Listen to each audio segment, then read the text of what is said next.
Hi everyone now I just realise કે મેં વાત કરી હતી તમે જોડે કે સીસીની તૈયારી શરૂ કરવાની છે. હવે શરૂ તો કરવું પડશે.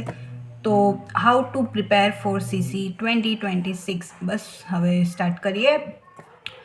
ફર્સ્ટ શું કરવાનું કે ફોલો ધ સિલેબસ. જે સિલેબસમાં કીધું છે એ ફોલો કરો.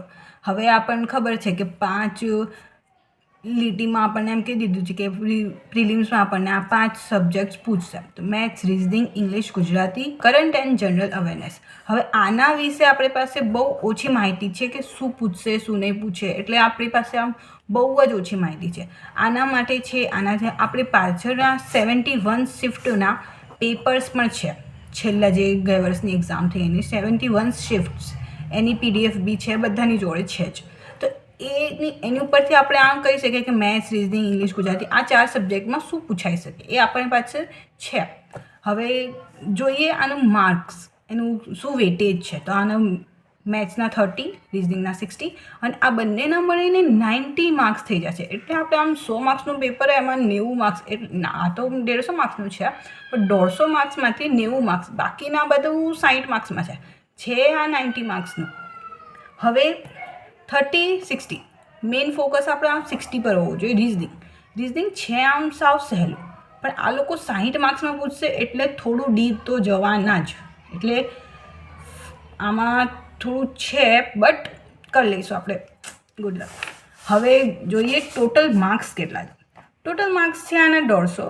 આપણને મળશે 2 કલાક. 2 કલાકની અંદર 150 માર્ક્સની આપણે જંગ લડી લેવાની છે.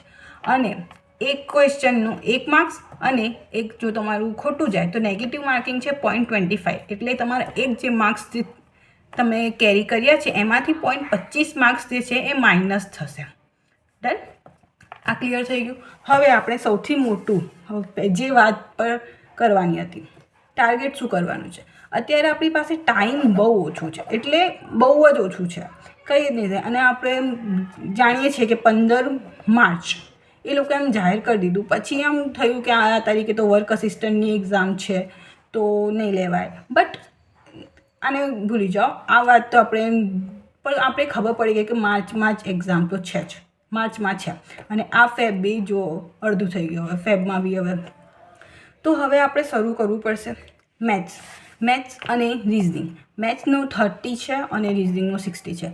એટલે મેથ્સ બી કંઈ ઓછું તો નથી જ. મેથ્સમાં બી આપણને આમ લડવું તો પડશે જ, મહેનત આમાં બી બહુ જ કરવી પડશે. તો હવે લિસ્ટ બનાવો, લિસ્ટિંગ કરો કે તમને કયા કયા ચેપ્ટર્સ આવડે છે, કયા કયા નથી આવતા, આમાં શું પૂછાઈ શકે શું ના પૂછાઈ શકે. બધાના યુટ્યુબ પર વિડીયોઝ જુઓ, જે સાહેબ તમને સમજાય એ સાહેબના વિડીયો જુઓ, એ સરના વિડીયોઝ જોઈને અને પછી મેં આટલી લિસ્ટિંગ કર્યું છે. અને આ બાજુ જે છે એ મને મે બી થોડા ઘણા આવડે છે, કાં તો પછી મેં પહેલાં થોડી બહુ મહેનત કરેલી છે. આમાં પહેલાં મેં મહેનત કરેલી છે, બટ મને થોડી ઘણી તકલીફ પડે છે એવું છે. એટલે મારે આમાં ઓછી પ્રેક્ટિસ કરવાની, એટલે પ્રેક્ટિસ તો કરવી જ પડશે, કેમ કે સિમ્પલ લસા ગુસામાં બી અમુક એવા ક્વેશ્ચન આવી જાય કે આપણને આમ ના ફાવે. સાદુરૂપ બી એવું હાર્ડ કંઈ પૂછી લે સિમ્પ્લિફિકેશનમાં તો આપણે પ્લસ માઇનસમાં જ કોઈ માઇનર એમ માઇનસમાં એ મિસ્ટેક કરી નાખે ને તો એ ક્વેશ્ચનનું આન્સર ક્યાંકનું ક્યાંક જતું રહે. એટલે આમાં પ્રોબ્લેમ તો છે જ સાદુરૂપમાં બી. બટ જો સાદુ યાદ, ચક્રવૃદ્ધિ યાદ, ક્ષેત્રફળ આ બધા જે છે ને એમાં થોડી બેઝિક મેથ્સ. હવે આ ખાલી નામ બેઝિક છે, બાકી આમાં બી બહુ ડીપમાં એ લોકો પૂછી શકે એવું છે. તો ફોકસ ઓન ઘાતાંક, સાદુરૂપ. અને સૌથી મેઇન વાત, જો મેથ્સ રિઝનિંગ તમે મેથ્સ કરતા હો તો પહેલાં તમારે ટેબલ્સ કરવા પડે, વર્ગમૂળ કરવા પડે, ઘનમૂળ કરવા પડે. એટલે સૌથી પહેલાં ફર્સ્ટ ડે તમારું જે બી હોય એ ફર્સ્ટ ડે તમારે 1 થી 20 સુધીના ઘડિયા લખો, વાંચો, બોલો, જે બી કરો, પણ કરો તો ખરા. વર્ગ બી 1 થી 20 કરો.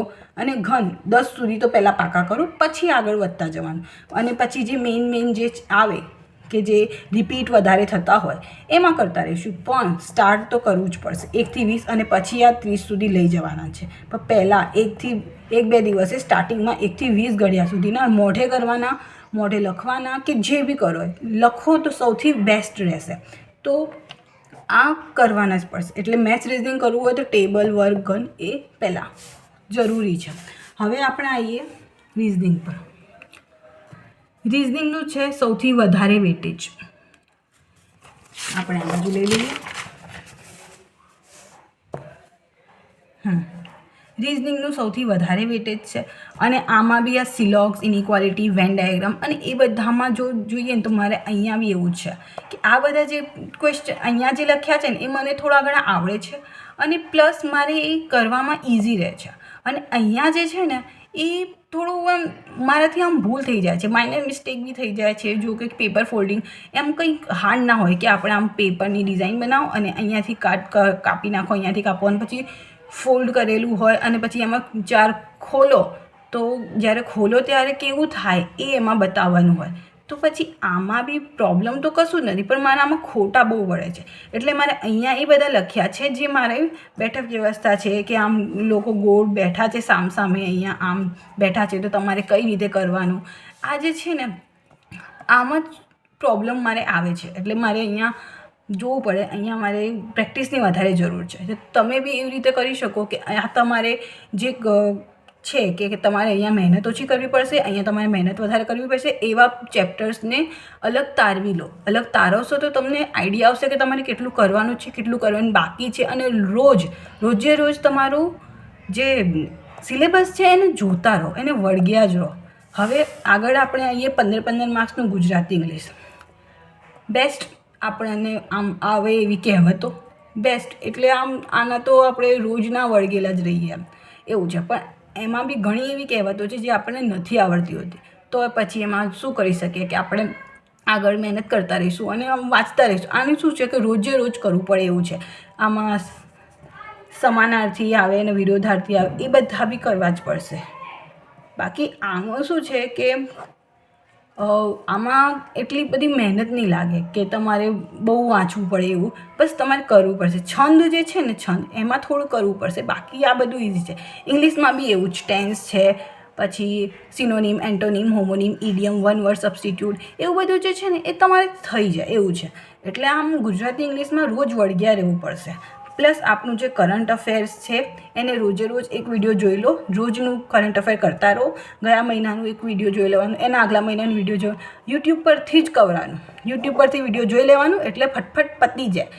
એકવાર વિડીયો જોઈ લો, મગજમાં બેસી જ જશે. અને જે ના બેસતું હોય ને એ વાક્ય જે ના બેસતું હોય એને યાદ કરી લેવાનું. અને જનરલ અવેરનેસનું આગળ આવતા કરશું, પણ અત્યારે આપણે જનરલ અવેરનેસને એ રીતે સમજી શકીએ કે કરંટ અફેર બેઝ હશે. તો કરંટ અફેરમાં જે થાય ને એક જનરલ અવેરનેસને લગતા વળગતા જે ક્વેશ્ચન્સ હોય, જાણે પોલિટીમાં કશું થયું, ઇકોનોમીમાં જે થયું, હાલ બજેટ આવ્યું તો એ ઇકોનોમીનું આવ્યું ને તો એ જનરલ અવેરનેસમાં જ કંઈ ગણાય. તો જનરલ અવેરનેસનું ઇકોનોમીમાં આપણે કવર કરી લેવાનું. એનું બજેટનું જે સેક્શન હોય, પછી નીતિ આયોગવાળું જે સેક્શન હોય એ જોઈ લેવાનું એકવાર કે શું છે ને શું નહીં. ઓકે, તો આ હતું મારું આઈડિયા કે આપણે CCE માટે પ્રિપેર કરીએ છીએ તો આપણે કઈ રીતે કરવાનું. એટલે આ બધી આઈડિયાઝને મારી રીતે એ છે અને હું ટ્રાય કરીશ કે આ જે છે ટાઈમ બહુ ઓછું છે એટલે હું રોજનું રોજ આમ શોર્ટ્સ બનાવીશ કે કઈ રીતે આપણે પૂરું કરી શકીએ. એટલે એ પૂરું કરવાનું મારે ઉદ્દેશ્ય એ જ હશે કે મારું રોજનું પતતું જાય. અને સૌથી ઇમ્પોર્ટન્ટ વાત, આ બધી જે 71 શિફ્ટ જે છે ને એ એકવાર ડાઉનલોડ કરીને તમારા ફોનમાં રાખજો અને એ ક્વેશ્ચન તમારે જોતા રહેવાના કે મેથ્સમાં શું પૂછાયું હતું, રિઝનિંગમાં શું પૂછાયું હતું. અને એ ના કરી શકો ને તો રોજને રોજ ગુજરાતી ઇંગ્લિશના તો ક્વેશ્ચન જોઈ જ લેજો કે બાકી એ રોજનું થઈ જ જશે તમારું. Okay, best of luck.